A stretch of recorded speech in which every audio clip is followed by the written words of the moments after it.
amigas, olá amigos, eu sou Carlos Cabral e essa é a edição de 30 de agosto do Zero News, o programa do Mente Binária em que a gente trata dos acontecimentos de tecnologia e segurança mais relevantes da semana que passou. Pesquisadores da UIS publicaram um comunicado na quinta passada sobre uma vulnerabilidade séria que foi encontrada na plataforma Azure da Microsoft. Batizada como ChaosDB, a falha permitia a um atacante remoto obter acesso para ler e gravar no banco de dados alheio e também para deletá-lo. A falha afetava o Jupyter Notebook vinculado ao Cosmos DB da vítima, que poderia ser acessado pelo atacante por meio de sua instância do Jupyter Notebook. Dessa forma, era possível ao atacante obter as chaves para o acesso ao banco de dados e ao storage do alvo. Eu estou usando esses verbos no passado porque o problema foi reportado à Microsoft no dia 12 desse mês e corrigido 48 horas depois disso. No entanto, todas as instâncias do Cosmos DB ficaram vulneráveis por meses, de modo que não é possível afirmar que ninguém tenha se aproveitado dessa condição.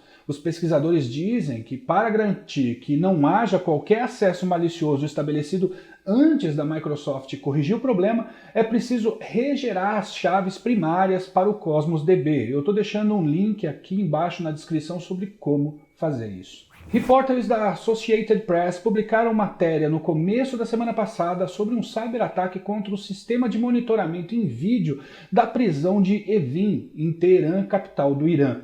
O ataque foi conduzido por um grupo chamado A Justiça de Ali e teve o objetivo de denunciar maus tratos dos agentes penitenciários contra os presos. A instituição é famosa por manter presos políticos. Segundo reportagem da BBC, os vídeos confirmam décadas de relatos sobre o abuso de prisioneiros no Irã.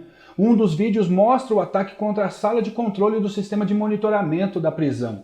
Em um certo momento, algumas máquinas dão tela azul e outras piscam em vermelho até aparecer uma mensagem em persa que diz, abre aspas, cyberataque. A prisão de Evin é uma mancha no turbante preto e barba branca de Raisi. Protesto geral até a liberdade dos presos políticos. Fecha aspas. O Raisi mencionado na mensagem é Ebrahim Raisi, o atual presidente do Irã, eleito em junho desse ano e que antes era chefe do judiciário do país, tendo a fama de ser linha dura e de abuso nas sentenças de pena de morte. Ainda tratando de assuntos ligados ao hacktivismo, foi publicada pela Bloomberg na última terça-feira uma matéria sobre um ataque em que foram comprometidos dezenas de bancos de dados ligados à polícia e ao Ministério do Interior de Belarus. O ataque foi parte de um amplo esforço com o objetivo de derrubar o regime do presidente Alexander Lukashenko, frequentemente apontado como o último ditador da Europa.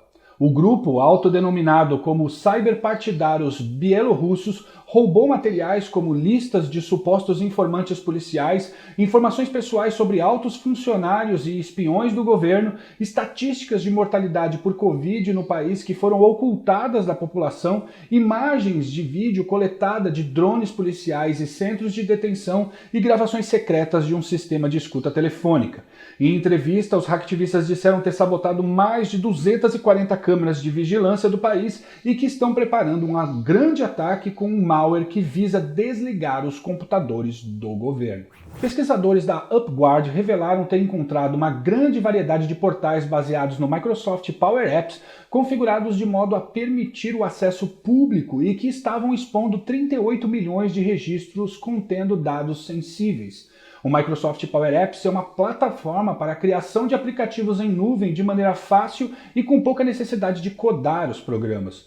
O problema reside na maneira em que os usuários implementam APIs OData, ou seja, APIs do Open Data Protocol. A ativação dessas APIs demanda a configuração bastante granular de suas permissões, o que, se não for executado de maneira correta, ou seja, se a configuração padrão for mantida, vai expor os dados do sistema.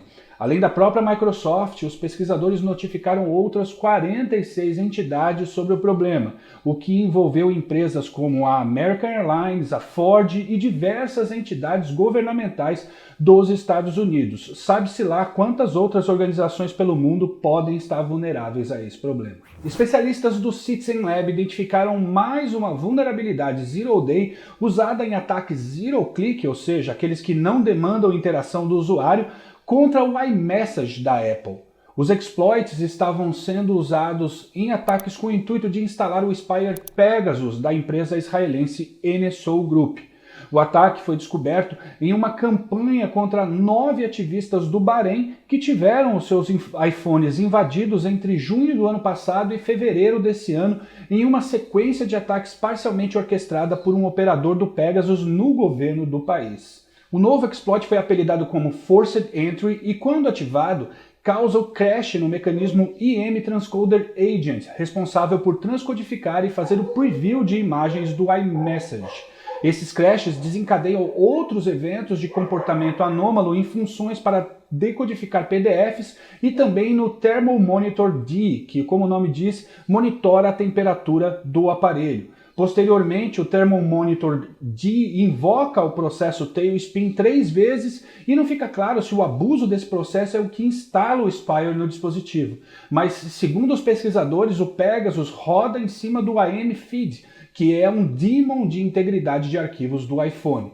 Em parte dos dispositivos atacados também foi identificado o uso do exploit Kismet, descoberto e documentado também pelo Citizen Lab em dezembro do ano passado e que também tinha uma cadeia de ataque que iniciava com a exploração no IM Transcoder Agent. Bom pessoal, é isso por hoje, mas eu gostaria de chamar a atenção de vocês para uma reportagem da Bruna Checo no portal do Mente Binária sobre duas dentre as mais importantes carreiras que um profissional pode seguir em segurança, o Red Team e o Blue Team. Para fazer esse artigo, ela pôde colher o depoimento de gente importante nessas áreas, como o Thiago Marques e o Joaquim Spiara.